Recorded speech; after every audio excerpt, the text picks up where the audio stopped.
আরে ভাই আপনি ভাতও দিতে পারবেন না, কাপড় দিতে পারবেন না, আপনি আমার পিটাবেন? এটা শেখ হাসিনা স্টাইলে, মাফিয়া স্টাইলে তো আপনারা এইভাবে করলে বেশি দিন দেশ চালাতে পারবেন না। পা ধরে মাপ চান।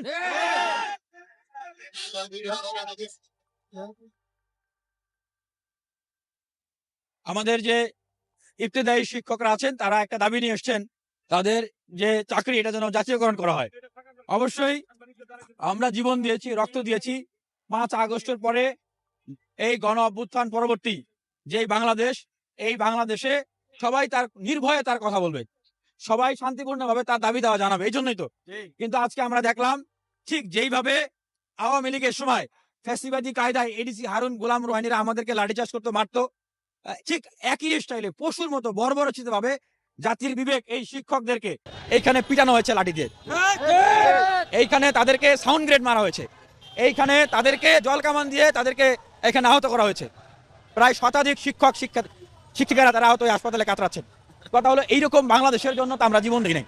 আজকে যারা এখানে আন্দোলন করছে তারাও তো এই গণ অভ্যুত্থানে অনেকে আহত হয়েছেন, সামনের সাথে আন্দোলন করেছেন। আমরা কারা ভাই? আমরা কারা? আমরা তো তাদের সন্তান, আমরা তাদের ভাই, আমরা তাদের ভাতিজা। আমার বাবা, আমার চাচা, আমার ভাইদেরকে এখানে পিটাবে, মারবে, তাদের বেতন দিতে পারবে না, জাতীয়করণ করতে পারবে না এই সরকার, আর আমরা তো চুপ করে বসে থাকবো না। দেখেন, এইটা ম্যাটারটাকে বুঝতে হবে। একটা রাষ্ট্রের দায়িত্ব, যখন যারা রাষ্ট্র পরিচালনা করে তাদের দায়িত্ব